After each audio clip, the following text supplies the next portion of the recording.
adalah modul Bahasa Melayu yang boleh digunakan pakai bagi tahun 1, 2 dan 3 untuk pembelajaran seminar maya untuk April 2020. Okey, objektif pembelajaran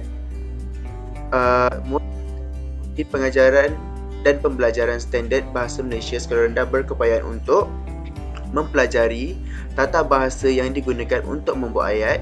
So, untuk modul kali ini kita akan belajar tata bahasa untuk membuat ayat. Seterusnya, murid boleh membaca dan memahami perkataan, frasa dan ayat daripada pelbagai sumber dengan lancar, sebutan yang jelas dan intonasi yang betul. Seterusnya, murid juga boleh melakukan aktiviti pra-menulis dengan betul, dan akhir sekali murid boleh membina dan menulis perkataan, frasa dan ayat dengan betul. Okey, untuk minggu pertama kita akan menyentuh lebih dalam berkenaan tata bahasa. Di minggu lepas kita dah belajar beberapa kata bahasa. Di minggu ini kita akan buat penambahan dalam 2 lagi tata bahasa. Yang pertama adalah kata kerja. Kata kerja ialah kata yang menunjukkan perbuatan.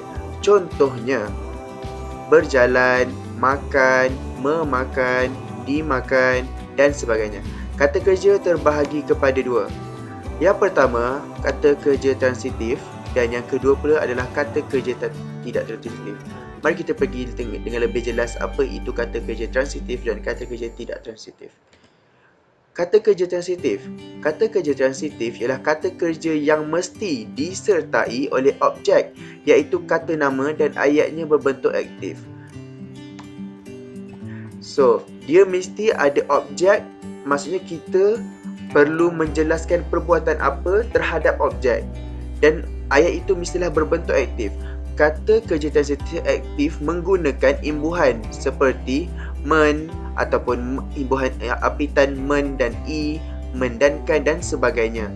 Kata kerja yang diikuti objek untuk menjadi fasa kerja yang dapat bertugas sebagai predikat ayat. Dan yang terakhir sekali ialah biasanya kata kerja tersebut terdiri daripada kata nama ataupun frasa nama. So, di bulan lepas kita sudah menyentuh berkenaan dengan kata nama dan juga frasa nama. Kali ini kita akan masukkan elemen kata kerja di dalam ayat, dalam kata nama dan juga frasa nama. Okey, ini adalah contoh. Di sebelah kiri ini adalah ayat, di sebelah kanan ini adalah objek. Contoh, untuk objek buku, ayatnya adalah kami sedang membaca buku. Objek dia adalah buku dan kata kerjanya ialah membaca. Ini adalah kata kerja transitif, iaitu ayat itu aktif, maksudnya kami itu sedang membaca buku. Seterusnya, contoh lain adalah pesakit jantung. Ini adalah objek ataupun kata nama, pesakit jantung. Contoh ayat adalah doktor muda itu membedah pesakit jantung. Siapa yang membedah adalah doktor muda. So, pesakit jantung adalah kata nama, manakala membedah ini pula adalah kata kerja. Seterusnya adalah burung peliharaannya. Ini juga adalah kata nama. Ayah melepaskan burung peliharaannya. So, di sini burung peliharaannya adalah kata nama ataupun objek, manakala melepaskan ini adalah kata kerja. Dan contoh yang terakhir adalah rumahnya. Objek untuk rumahnya. Contoh ayatnya adalah Kasim hendak mengecat rumahnya. So, rumahnya adalah objek, manakala kata kerja ini pula adalah mengecat. Kita pergi kepada kata kerja tidak transitif. Kata kerja tak transitif tidak memerlukan objek atau penyambut selepasnya. So, key penting kat sini adalah tidak memerlukan objek. Kalau kata kerja transitif, dia memerlukan objek untuk menyambut selepasnya. Manakala kata kerja tidak transitif ini tidak memerlukan objek. Ia juga menerangkan perbuatan yang dilakukan pelaku terhadap diri sendiri. So, dia menerangkan perbuatan terhadap dirinya sendiri. Contohnya, contoh pertama adalah semua murid di sekolah ini telah pulang. Pulang ini adalah kata kerja, ini adalah kata nama dia. Maksudnya dia tidak memerlukan objek. Contoh seterusnya adalah Sultan Mizan sedang beradu. Beradu ni adalah tidur ya. So ini adalah kata kerja. So ini adalah kata nama.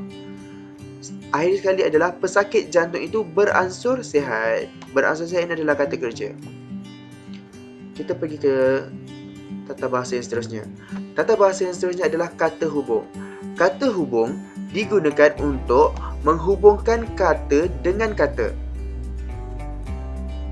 frasa dengan frasa ayat. So sini ada elemen pentingnya adalah menghubungkan kata dengan kata, dan yang kedua dia boleh menghubungkan frasa dengan frasa ayat dengan ayat. Contohnya, emak membeli baju dan seluar. So ini adalah penggabungan kata. Contoh bagi penggabungan kata.